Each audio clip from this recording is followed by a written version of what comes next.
में एक और स्टॉक है जो कि खबरों के दम पर एक्शन में है, वो है पेटीएम का स्टॉक। जी हां, पेटीएम बायबैक को लेकर जो खबरें आती हुई दिख रही हैं, बोर्ड ने करीब 850 करोड़ रुपए के शेयर बायबैक को मंजूरी दे दी है और इसके ठीक बाद ब्रोकरेजेस के भी रेडार पर आता हुआ।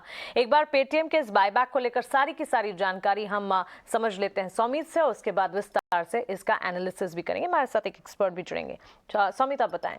तो अगर पेटीएम की बायबैक की अगर हम बात करते तो पहले तो मोस्ट इंपॉर्टेंट थिंग यही है कि जो बायबैक है वो ओपन मार्केट रूट से होगा। मैक्सिमम बायबैक प्राइस जो कंपनी ने सेट किया है वो 810 रुपीज़ का है और जो मैक्सिमम बायबैक साइज है वो करीब 850 करोड़ का है। अब अगर हम करंट मार्केट प्राइस के हिसाब से देखें तो जो मैक्सिमम अमाउंट ऑफ शेयर्स है जो कंपनी बायबैक कर सकती है वो है करीब 1.6 करोड़ रुपीज़ 6 करोड़ शेयर्स, जो कि करीब 2.4% है टोटल शेयर होल्डिंग का।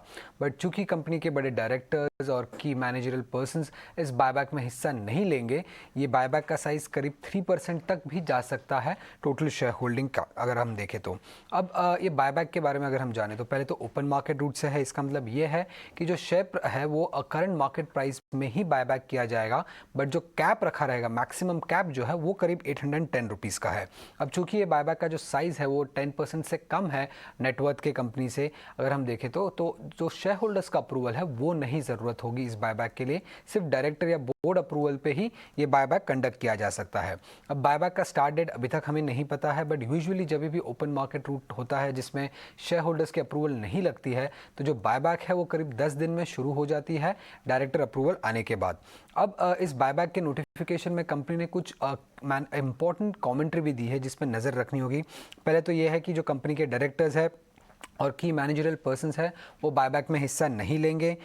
ये बायबैक एक साइन ऑफ कॉन्फिडेंस देता है दैट कि कंपनी एक क्लियर पाथ पे है प्रॉफिटेबिलिटी की तरफ, और ये बायबैक की वजह से कंपनी के कोई भी ग्रोथ प्लान्स पे इसका कुछ भी इम्पैक्ट नहीं गिरेगा, ऐसे कंपनी ने कहा है। और कंपनी ने ये भी कहा है कि जो उनका जो एबिटा एडजस्टेड एबिटा प्रॉफिटेबिलिटी का जो टारगेट है वो शायद वो जल्द ही भी अचीव कर सकते हैं। अब उन्होंने ये टारगेट पहले दिया था Q2 FY24 को और Q2 FY24 में अचीव करने का, बट शायद कंपनी एक्सपेक्ट कर रही है कि वो जल्द ही भी ये टारगेट अचीव कर सकती है। अगर आप देखेंगे तो लास्ट क्वार्टर ही कंपनी का जो एडजस्टेड एबिटा लॉसेस था वो एक शार्प डिक्लाइन देखने को मिला था, करीब 167 करोड़ का ही लॉस था। उसके पहले क्वार्टर में ये नंबर करीब 270 टू 280 करोड़ के आसपास था। तो इसके नज़र रखते अगर हम देखें तो शायद कंपनी जल्दी अचीव कर पाएगी अपना एडजस्टेड एबिटा ब्रेक इवन। अब ये टेंडर रूट बायबैक है और ओपन मार्केट बायबैक है और टेंडर रूट बायबैक नहीं है। ये एक दूसरा इंपॉर्टेंट चीज़ है जो हमें बायबैक में ध्यान में रखना होगा। राइट सुमित, ये सारी डिटेल बताई सुमित ने हमें कि बायबैक और साथ ही मैनेजमेंट की तरफ से क्या कुछ यहाँ पर कमेंट्री आई है। लेकिन अब इसका एनालिसिस भी कर लेते हैं। हमारे साथ दौलत कैपिटल से राहुल जैन भी बने हैं। Rahul, good morning. आप पेटीएम की इस स्ट्रैटेजी प्ले को कैसे देखते हैं? सिर्फ 13 महीने हुए हैं आईपीओ आने के बाद और जाहिर तौर पर जो बायबैक होगा वो 30-40% प्रीमियम पर ही होगा। क्या ये स्ट्रैटेजी प्ले, आपका एनालिसिस क्या है स्ट्रैटेजी प्ले पर? देखिए, बायबैक जरूर सरप्राइज के जैसे आया है क्योंकि 13 ही महीने हुए थे आईपीओ के और काफी सारा आईपीओ प्रोसीड जो है वो अभी भी उनके बैंक बैलेंस में है। But what we need to understand कि एक साल के अंदर उन्होंने जो 1000 करोड़ का लगभग इंक्रीमेंटल रेवेन्यू ऐड किया है 4 क्वार्टर में, उसके अगेंस्ट में 30% इबिटा लॉस इम्प्रूवमेंट भी किया है। कि इसका मतलब ये है कि इंक्रीमेंटल रेवेन्यू पे लगभग 30% जो है वो अपना कैश फ्लो में ऐड कर पा रहे हैं, जिसके वजह से जो उनकी कैश की रिक्वायरमेंट है आने वाले समय में वो काफी कम हो जाती है और अभी का जो लॉस का आंकड़ा है वो अगले 2 क्वार्टर में प्रॉफिट के तरफ कन्वर्ट हो जाएगा। जिससे ये समझ में आता है कि जो इनके पास करीबन 9000 करोड़ का कैश है, इसका इनऑर्गेनिक छोड़ के उनके पास बहुत ज्यादा यूटिलिटी नहीं है। तो ये बायबैक मेरे हिसाब से बिल्कुल सही डिसीजन रहा कंपनी का, और जिस तरीके से वो कैश जनरेट कर रहे हैं मुझको लगता है कि ये बायबैक जो है इस कंपनी में हर 1.5 से 2 साल में देखा जा सकता है। जहां तक सवाल प्राइस का है, क्योंकि ये मार्केट बायबैक है, price is just an indication कि वो उस प्राइस तक परचेज कर सकते हैं।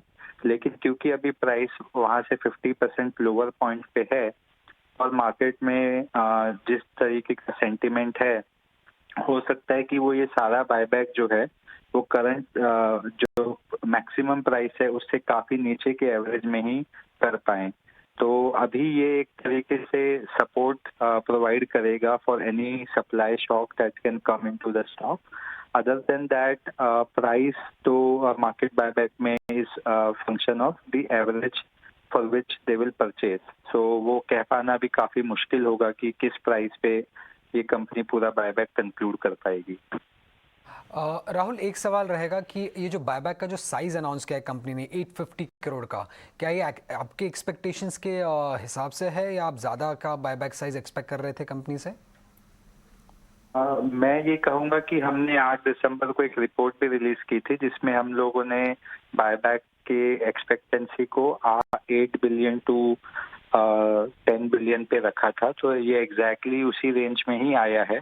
एक चीज को हमको देखना होगा, जो 10% ऑफ नेटवर्थ वाला क्राइटेरिया है उसके चलते 1200 crore was the maximum cap जो इस बायबैक का हो सकता था. इसलिए हमें लग रहा था कि ये 800 से 1000 करोड़ के दरमियान ही होगा. So that way we are not negatively or positively surprised by the size of the buyback. Rahul, आपका शुक्रिया हमारे साथ जुड़ने के लिए और इस बायबैक पर अपनी सारी की सारी एनालिसिस, सारी डिटेल्स हमें शेयर करने के लिए. तो एक पॉजिटिव स्ट्रैटेजी कंपनी की तरफ से आती हुई दिखी ज़रूर है. सवाल ये बड़े अब निकल कर आ रहे हैं कि इस बायबैक के बाद स्टॉक प्राइस में क्या मूवमेंट देखने को मिलेगा इस अनाउंसमेंट, इस खबर के बाद, और कंपनी क्या एडजस्टेड एबिटा ब्रेक इवन जल्द से जल्द अचीव कर पाएगी या नहीं. पेटीएम के बायबैक की खबर के बाद आज स्टॉक में मूवमेंट क्या दिख सकता है? वैसे तो ब्रोकरेजेस की रिपोर्ट की अगर बात करें, कुछ ओवरवेट की राय जेपी मॉर्गन बता रहा है. बायबैक की न्यूज है. टेक्निकली चार्ट चेक अगर देखें, कल हरे निशान में बंद हुआ था.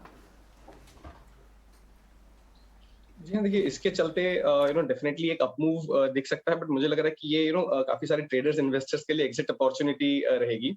तो मेरी सलाह रहेगी कि आप इसमें प्रॉफिट बुकिंग की अपॉर्चुनिटीज ढूंढें. इसमें एक गैप है which is from around 560 to 600 के जो जोन्स हैं इसके आसपास. वेरी गुड चांस कि हम उसी के आसपास खुलेंगे. तो हो सकता है कि स्टॉक उससे बहुत ज्यादा ऊपर ना जाए. इस रेंज के बीच में as per your entry point आपको जहां पे प्रॉफिट बुकिंग का अपॉर्चुनिटी मिले, प्रॉफिट बुकिंग करते चलिए. फ्रेश एंट्री मैं यहाँ पे नहीं सजेस्ट करूंगा. अर्थ में एक क्विक व्यू में आपसे भी लेना चाहूंगा